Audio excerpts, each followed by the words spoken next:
Wow. First Infinity Castle and now this? Anime movies are just crushing everything this year. How is it that the two R-rated anime movies are outdoing everything else? I don't typically make those Hollywood is in decline comment, but after this, if the higher-ups there still look down on childish 2D animation, eventually they will be reaching for the life support. As you can probably tell, I just saw the Chainsaw Man movie, and my god, I just witnessed cinema. Now, I feel it's important to note that I really didn't pay much attention to the trailers. It's not for some pretentious reason, I just didn't have the time, and it eventually slipped my mind. However, when it was announced in my local cinema, I remembered, oh shit, this is a thing that is happening right now. So I promptly booked a ticket at my local cinema. Side note, my cinema gave me these Chainsaw Man Razor Arc trading cards. So that's pretty cool. Let me know if your cinema is doing something similar. Back on topic, I had to script this while things were still fresh in my mind because I can't do shit without scripts apparently. I'm rambling too much. This movie was a bloody masterpiece. I mean, Tatsuki Fujimoto. My man cooked. He cooked a while back when writing the manga, but MAPPA really did a great job of adapting it. Hopefully the bosses think they think it's good enough to give their animators an extra hour of sleep. Everything from the animation to pacing to hitting the story beats. For like the two of you who don't know, this is an entire manga arc condensed into a single movie, which seems to be the trend this year. The story takes place right after the end of the first season. Remember the last episode had that in-episode ending?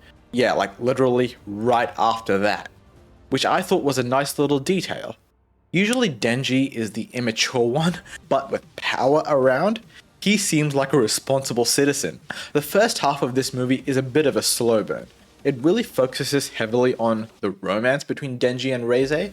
This might put a lot of people off, but me personally, I love slow burns. I love slice of life stuff when it's done with purpose and intent. That's the same reason I love the slow burn in Frieren or Fruits Basket. It allows time to really delve into the development of the characters, which is what makes the payoff during the action moments that much more satisfying. Some people may think that it's bad and boring and that the movie should get straight to the action, but to those people I say, you're entitled to your own opinion, but you're wrong. Reze is introduced pretty early on in the movie, and I love her dynamic with Denji. She has that very cute, mischievous charm that instantly draws him in, and their chemistry is great. And it's so fun to watch Denji's response to this, because she is the first girl his age to show genuine interest in him. And considering that every woman in his life so far has tried to kill him, which the movie even states, this is a nice apparent change of pace. And without spoiling too much, it was amazing how the animators gave so much nuance to her character through just her facial expressions alone. Denji feels conflicted about this relationship though, because he is also in love with Makima, and in his mind he feels like he is betraying her or something. It's really funny to watch because his heart is with Makima, but his body just can't seem to reject Reze. On the topic of Makima, in this movie we do get a bit more of her insight into her psyche, because there is a small moment where she does show a bit of genuine emotion for the first time, and it was really interesting to hear her thoughts on the matter, which is how we get onto the topic of Denji's heart. But that's all I'm going to speak on that. For pretty much the whole of season 1, she was very much an enigma, so it was nice to see a small part of her mystery being unfolded, however partial it may have been. The discourse I've been starting to see, however, is that people feel Denji is too sexual in his mindset, and to those people I have to say, just grow up. You have to understand that Denji is a kid that has been abused and traumatized his whole life by shitty adults. He's 16 years old, hormonal, and his entire life experience up to that point was never normal. He's never had any sort of guardian figure to have that sort of talk with him, so he feels confusion when it comes to expressing those sorts of feelings. He has been starved for affection his whole life, so when he receives even a crumb of it, he takes it a long way. And here is this girl suddenly giving this affection to him in spades. At his age, having these thoughts don't make him a gooner, they just make him another hormonal teenager. The only difference is that he doesn't have much of a filter when it comes to voicing out those thoughts. This leads me to the swimming pool scene. Again, it kind of enrages me when I see people calling it a gooner scene, when it serves to show us the kind of mindset Denji is going through. He's in a part of his life where people do seem genuinely fond of Denji, whether it be friendly or romantically, at least from his perspective.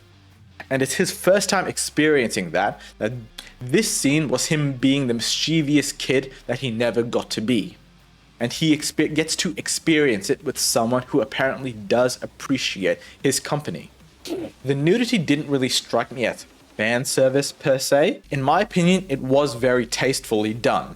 Considering everything we know about Denji's past, he actually strikes me as quite well adjusted if you think about it. Now we get onto the second half, and oh boy did MAPPA cook.